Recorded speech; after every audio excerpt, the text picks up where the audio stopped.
One of my hobbies that I like to do is I like airplanes. I feel kind of, ask Anna when we're driving down the road and there's a plane coming in, I feel like that little tattoo guy on that fantasy island yelling, the plane, the plane. But I love watching them. As we were growing up, my dad would often take us. We have a little airport down on the other side of Williamsport. It's kind of like the size of the Elmira Airport, and Dad would always take us down there, would often take us down there, and we'd sit down at the end of the airstrip and just watch the planes come in and out. And it's because of loving airplanes so much, I really love World War II planes. I've traveled around to air shows in the area. Geneseo had them. I think they had them here at the airport before, right? And been to those and just really love the planes, the World War II planes. From like the Corsairs, the Mustangs, the B-25s, but my favorite of all time is the B-17s. And I remember one time at Geneseo, they did a bombing run with watermelons. They had this pickup truck sitting out in the field, and they came by with watermelons, and it was so cool. So I don't have a video of it. I wish I did, but it would be fun. But there's even a movie that they made about this B-17s called the Memphis Belle. How many of you have ever seen that? It's a true story of a group of aviators who flew during World War II. And history tells, if you know anything about the B-17s, they were used in parts of Germany, the busiest parts, carrying out bombing runs. They only had a 25% to 33% chance of surviving the 25 missions that they were charged to do. So in other words, if they completed 25 missions, the plane and the crew was sent home to sell war bonds. But it took courage, like real courage, for these men to head off on these bombing runs each time, knowing the danger they faced and not knowing if they were going to return to their base or not at the end of the run.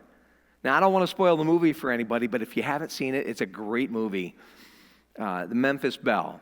But it's the courage that I want to talk about today. We need to have courage as believers in Jesus, right? Real courage to stand up to this world. See, courage is being ready and willing to face negative situations in our lives without fear. Have you ever had fear in your life? Look, I'm talking to the crowd, right? I've had fear in my life. But as Christians, it can be so hard for us to live in a world today that wants nothing to do with us, right? They don't want to hear the name of Jesus. But even though we are laughed at and mocked and even persecuted to a small extent for our faith, we need to have courage to stand up for what we believe in. Now, I said to a small extent because right now, around the world, we have brothers and sisters in Christ who are preaching Jesus, and they are being really persecuted for their faith. Life is full of uncertainties and obstacles, and courage helps us to navigate these challenges and move forward in spite of the fear, doubt, and uncertainty. Courage is especially important in the life of a Christian because it's from the fears. When we have fear in our life, we call out to God, don't we? When we are afraid of things, don't we cry out to God, help us? And does He do that? He always does, right? He's faithful. I've never had a time when I was worried about something and really fearful that He has not helped me through it. He has not answered that. As I was studying for this message, I had this thought in my mind. I wonder how many times in the Bible it says those words, fear not or do not be afraid. So now that's the challenge. That's the homework assignment for next week. Everybody needs to go through the whole Bible this week. I had people laughing already. And find those words, fear not or do not be afraid. How many are going to do that? Oh, wow, there are people actually putting their hands up. That's great.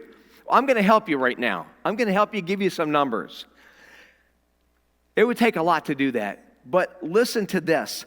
The phrase, fear not or do not be afraid, appears in the Old Testament over 300 times and over 50 times in the New Testament. So I think that you can see the importance that God has placed on us to not have fear, but to trust Him instead in all things, in all situations. To know He has taken care of us, that he will take care of us in all things that we face. You know, we read a passage this morning, and if we could pull that back up, I know I'm throwing a curveball, but if we could go to Isaiah 41 that we all read together, just for a brief moment, I want to look at that. So do not fear, for I am with you. Isn't it great to know he is with us? Do not be dismayed, for I am your God. I will strengthen you and help you. I will uphold you with my righteous right hand. All who rage against you will surely be ashamed and disgraced. Those who oppose you will be as nothing and perish. Though you search for your enemies, you will not find them. Those who wage war against you will be as nothing at all. Now listen to this promise. For I am the Lord your God, who takes hold of your right hand and says to you, do not fear, I will help you. Isn't that awesome? So do not fear, I am with you. I don't know if you've ever thought about it this way, but I think it takes real courage for us to, as a Christian, to live in this world today, doesn't it? This world we live in is getting worse and worse. We know Satan is at an all-time high. I've said that many times, and it's so true. He's doing all that he can to discourage and destroy everybody who will not listen to him. He's trying to pull us away from our belief in Jesus. He's trying to destroy families. He's even trying to destroy this church. Do you know that? He has tried, and he has failed. He will continue to try, but we need to stand up to him, don't we? We need to stand in unity and do not let him get a foothold here. Because you know why he's trying so hard? Because he knows that his days are numbered. And he knows that him and his demons are going to be thrown into hell soon, right? And I don't know the timing, only God knows that, but soon that's going to happen. I believe we are living in the end times. I truly believe that. I don't know how long that will go on, only God knows that. But we know what's going to happen. We know that Satan and his henchmen, as I call them, will all be thrown into hell. But when he does, how do we stand up to Satan? Well, we can't do it on our own, can we? When he comes at us, we need to say, get behind me, Satan, right? You have no place in my life. You have no power in my life. But we can't do it alone. Remember that verse in Philippians 4, verse 13, it says, I can do all things through Christ that gives me strength. So when we're attacked by Satan, we cry out to God and we say, help me through this. And we remember this verse, I can do all things through Christ that gives me strength. We can stand in courage with courage, because real courage can only be found in Jesus Christ. Today we're going to be looking at Daniel chapter 6, which talks about being courageous as we live our Christian life. The story of Daniel is a perfect example of how we need to live our lives boldly and courageously in this world that we're living in. Now we know if you watch the news, or I don't watch the news so much. How many of you read the paper anymore? Once in a while, right? Because it's all doom and gloom, isn't it? That's what it seems like. I'd rather read this. This is hope. This is exciting to me. This is truth. This is what's happening, because this book is alive, right? It speaks into everything that we're dealing with right now in our lives and in the future. So I have a question for you. Do you consider yourself courageous? Now, I don't want you to answer that question. I want you to think about that as we go through this message today. As we study Daniel, do you consider yourself courageous? See, when Daniel 6 opens, King Belshazzar has been replaced by King Darius the Mede. Up to this point in Daniel's captivity in Babylon, he was known as an advisor to the king. And he was the only man, if you remember, that could interpret the dream of King Nebuchadnezzar. He was the only one who could not only tell the king's dream, but he could tell him what the dream was about. Remember he called the wise men in and said, okay, tell me about my dream. Well, how many of us could tell the king exactly what his dream was without you tell me a little bit about what you dreamed, right? But Daniel could because he got his wisdom from God. God told him what it was about. How about Daniel was the only one that could interpret the writing on the wall. Because of what Daniel was able to do through the wisdom of God, the other men and the advisors were jealous of him. They wanted to get rid of him. And that's where our story begins. Daniel chapter 6, verse 6 through 9 says this. So these administrators and satraps went as a group to the king and said, "May King Darius live forever." The royal administrators, prefects, satraps, advisors, and governors have all agreed that the king should issue an edict and enforce the decree that anyone who prays to any god or human being during the next 30 days, except to you, your majesty, shall be thrown into the lion's den. Now, your majesty, issue the decree and put it into writing so that it cannot be altered, in accordance with the law of the Medes and Persians, which cannot be repealed. So King Darius put the decree in writing. So their plan was to try to get rid of Daniel, right? Doing something, they wanted to catch him in doing something that was now unlawful, that was put into law. And they wanted to get him out of the picture because they were jealous of him. They knew how devoted Daniel was to prayer, to praying to God. They knew that he loved God with all of his heart. And they thought the only way they can get rid of him is by setting him up. And that's what it was, right? They set him up. So Daniel, what does he do? He hears about this decree, but he has no plans of changing at all. He doesn't want to do anything differently than he's done since he was a little boy. And from a little boy, he was taught how to pray to the Lord, right? He was taught how to trust in God. So he wasn't going to do anything different. Daniel had courage to face the consequences of not following this new decree. Now, what we don't know, a lot of times we think of Daniel as being this young guy who, throw him in the lion's den or do whatever. He can handle it. Daniel was in his 80s when this happened. Did you know that? I didn't either until I studied even more. He was in his 80s when this happened. He had the same routine of worshiping God all of those years, all 80 years. And you know why? Because God was faithful to him. He saw God take care of him and do amazing things in his life from when he was a little boy all the way up through, including now. God was still doing things to take care of him. See, it was his faith that got him through all those trials in his life. It was his faith that helped him interpret the king's dreams and writing on the wall because he trusted God to tell him what the king wanted to hear. So what do you think Daniel did when he heard about the decree? Well, I'm going to tell you. Verse 10 tells us, now when Daniel learned that the decree had been published, he went home to his upstairs room where the windows opened towards Jerusalem. 3 times a day he got down on his knees and prayed, giving thanks to his God just as he had done before. He didn't change anything in his life.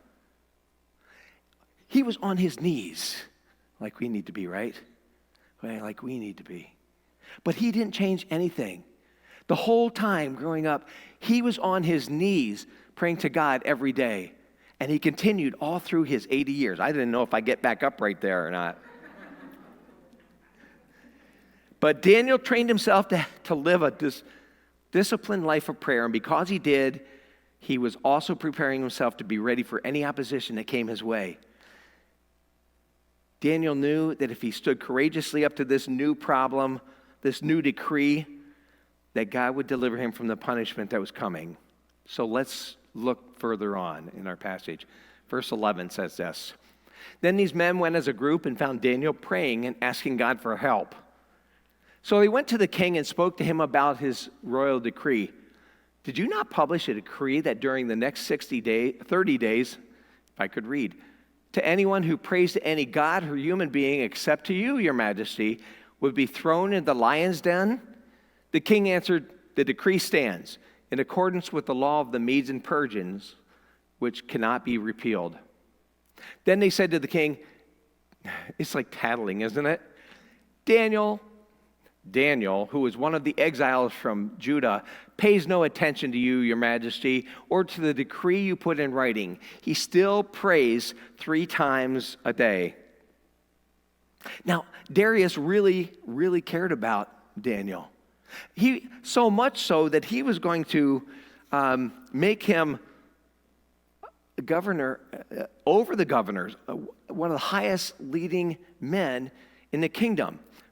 Daniel 6:3, if we went backwards for a second and read this, this is what we read. Did I not put it in? Okay, good. Now, Daniel so distinguished himself among the administrators and the satraps by his exceptional qualities that the king planned to set him over the whole kingdom. So that was the plan. So King Darius wanted to protect him. He wanted to get Daniel out of this trouble he was facing. But the jealousy of the officials was stronger. They came back a second time and they said, remember, you can't repeal this. You can't change this. Once it was made, it can't be changed. This is the place the king found himself in. He really wanted to help Daniel. He wanted to save Daniel, but he had to follow the law. So what happened? Daniel 16, verse 16 says this. So the king gave the order, and they brought Daniel and threw him into the lion's den. The king said to Daniel, may your God, whom you serve continually, rescue you. A stone was brought and placed over the mouth of the den, and the king sealed it with his own signet ring and with the rings of his nobles, so that Daniel's situation might not be changed. Now, can you imagine these other government officials, what they're doing? They're like, yes, we got our way. Daniel's gone. We don't have to worry about him. They had smiles on their faces. They were celebrating. But God, right? But God. We're going to see what God did. I love how these following verses talk about what King Darius was doing that night, what he went through, and the result of Daniel's courage during that difficult time. How many of you would be scared thrown into a lion's den?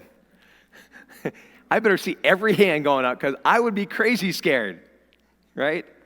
We don't know what their favorite food might be. Art. I don't know. But what happened? Daniel chapter 6, verses 18 through 22 says this. Then the king returned to his palace and spent the night without eating and without any entertainment being brought to him, and he could not sleep. At the first light of dawn, the king got up and hurried to the lion's den. When he came near the den, he called to Daniel in an anguished voice, Daniel, servant of the living God, has your God whom you serve continually been able to rescue you from the lions? He's excited, right? Daniel answered, may the king live forever. My God sent his angel and he shut the mouths of the lions. They have not hurt me because I was found innocent in his sight, nor have I ever done any wrong before you, your majesty. See, God took care of Daniel, didn't he? Just as he had for the past 80 years. So here's a question. Do you see God doing the same thing in your life, taking care of you that way? Do you see his hand of protection over you? Do you see how God has calmed the storms in your life? Just as he did for Daniel. Just as he has always done for you in the past when you've had things come up. Hasn't he always been there for you? Haven't you been able to trust him to help you deal with those problems, those storms? Our God is faithful, isn't he? Fear not is what we are told to do. We're told not to fear. And because we have a relationship with Jesus, because we trust him with everything, those words hold special meaning in our hearts. They hold special meaning because we know that he will take care of us, that we don't have to worry anymore. It brings a calmness and a peace to our lives, doesn't it? Because we know that we are trusting someone who can change the circumstances in our life. We put our faith over fear, just like Daniel did. Do you know what that assures us of? That we're never alone. No matter how lonely we might feel, no matter how desperate our circumstances become, no matter what's happening in the world around us, God has given us his Holy Spirit. And remember his words, I will never leave you nor forsake you. What happened in the den that night? We know. The presence of God was there. That's the same thing that will happen in any dens that we find ourselves in. I'm going to use the den. Any den that you find yourself in, any problems, any trials like that, God's presence, when we cry out to him, God will be there for us. We can trust him. So we get to this part. I'm not excited. Yes, I am. What happened to those guys who tried to, because we want to find out, what happened to those guys who tried to get rid of Daniel, right? Let's look at verse 23. It says, the king was overjoyed and gave orders to lift Daniel out of the den. And when Daniel was lifted from the den, no wound was found on him because he had trusted in his God. At the king's command, here we go, the men who had falsely accused Daniel were brought in and thrown into the lion's den, along with their wives and children. And before they reached the floor of the den, the lions overpowered them and crushed all their bones. Then King Darius wrote to all the nations and peoples of every language in all the earth, may you prosper greatly. I issue a decree. He's turning around and changing everything, right? I issue a decree that in every part of my kingdom, people must fear and reverence the God of Daniel. For he is the living God, and he endures forever. His kingdom will not be destroyed. His dominion will never end. Can we leave that for a second? Can we just go back? Get that. For he is the living God, and he endures forever. His kingdom will not be destroyed. His dominion will never end. That's what we need to carry out to people in this world today. Tell them that we serve the living God, that he endures forever. His kingdom will not be destroyed. His dominion will never end. Verse 27. He rescues and he saves. That's our God, right? He performs signs and wonders in the heavens and on the earth. And he has rescued Daniel from the power of the lions. Now, you can imagine King Darius, he was so excited and overjoyed. The man he had grown to trust and appreciate had survived. It's because our God is a God of justice, right?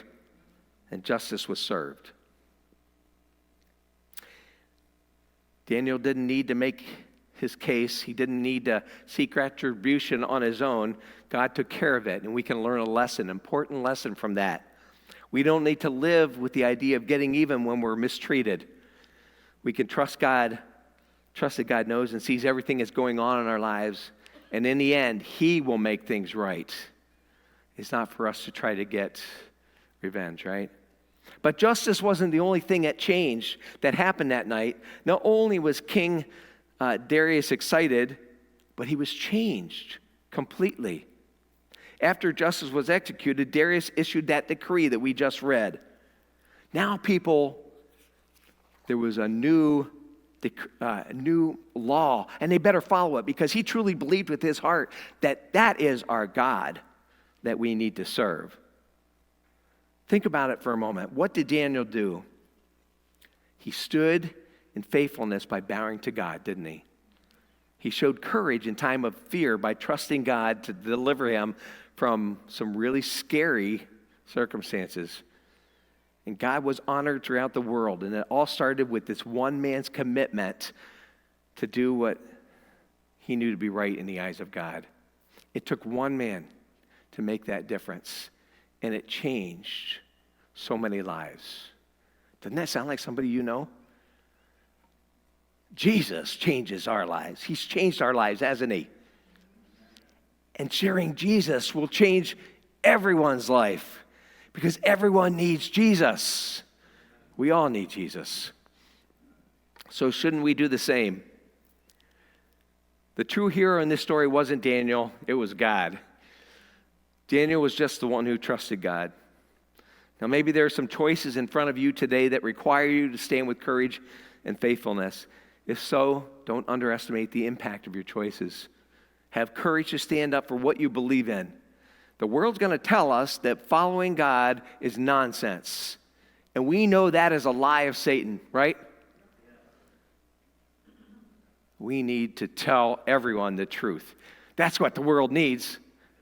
They need to hear the truth of who created us and that he's got a plan for our lives, and he loves us so much, and the extent that he went by sending Jesus on that cross for each one of us. We need to stand firm on the solid foundation of our faith. We need to stand up for Jesus. My mom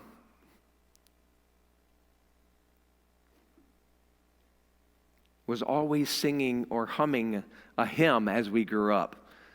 I remember it well. And even when she was living with us just a few years ago, she was still doing the same thing. And as you're growing up and you're hearing these hymns, you're like, I love this. I love hearing these over and over. But one of the greatest hymns, one of the most memorable hymns for me that I love to hear her sing, and she would sing, my mom could sing, was stand up for Jesus. I would just want to read these verses to you. Stand up for Jesus, ye soldiers of the cross. Lift high his royal banner, it must not suffer loss. From victory unto victory, his army shall he lead, till every foe is vanquished, and Christ is Lord indeed. Stand up for Jesus, the trumpet call obey, forth to the mighty conflict in this his glorious day. Ye that are men now serve him against unnumbered foes. That sounds like us, doesn't it? So many people don't. Satan is attacking. Let courage rise with danger and strength to strength oppose. Stand up for Jesus. Stand in his strength alone. The arm of flesh will fail you. Ye dare not trust your own. Put on the gospel armor, each piece put on with prayer. Where duty calls or danger, be never wanting there. In the final verse, stand up for Jesus. The strife will not be long. I love that. Let's stop for a second. The strife will not be long. Jesus is coming again.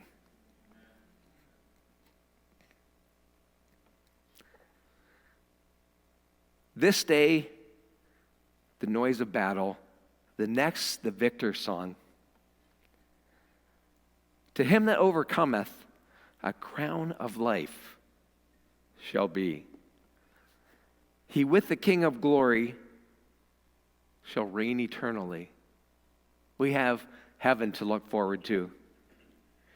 Are you excited about heaven? I am so excited to get to heaven. But it doesn't change what we are called to do here. We are still here because God has not called us home yet. So we need to stand courageously for Christ, right? We need to be brave in these times. And they're going to get worse. These days are going to get a lot worse. We will be persecuted more and more for our faith. But we need to stand with courage. When I do it like that, I'm so sorry. I keep thinking Anna dress. This picture comes into my head. You ever watch The Wizard of Oz? And the lion goes, and they say, I can't do it like you do it. What does he need? Courage. She does it really good, so if you want to talk to her afterwards, she can do that really well. But we need to stand in courage and what we believe in. We believe in Jesus Christ, right? So that's our challenge for today, for tomorrow, and for the rest of our lives. Stand up for Jesus. We need to be more like Daniel was. We need to stand with courage and face all that the world throws at us, knowing we do not go through those things alone. Our God is with us. He protects us and provides for us. He always has, right? And he always will, because he is faithful. We need to continue to trust God and to share him with someone when we're given those opportunities. So as the worship team comes to close, I'm going to keep going, but come close. Earlier in the sermon, I talked about the B-17s. You remember? And I made this simple statement to you. It says it took an incredible amount of courage, real courage, for these men to head off on these bombing runs each time, knowing the danger they faced and not knowing if they would return to their base or not. So let's apply that to our lives today. It takes an incredible amount of courage, I mean real courage, for us to face the world we live in today, doesn't it? We have two choices to make when these difficult times show up in our lives. The first choice is we can try to run. We can be afraid and not knowing what is going to happen and crumble in fear as our trouble overtakes us. Or, more importantly, we can stand with courage, not in our own power, but in the power of Jesus. We can choose to trust him to help us and be not afraid because our God is faithful and our God can do all things, right? Which one do you choose? I want to close with one verse. John 16:33 says these words, I have told you these things so that in me you may have peace. In this world you will have trouble, but take heart. I have overcome the world.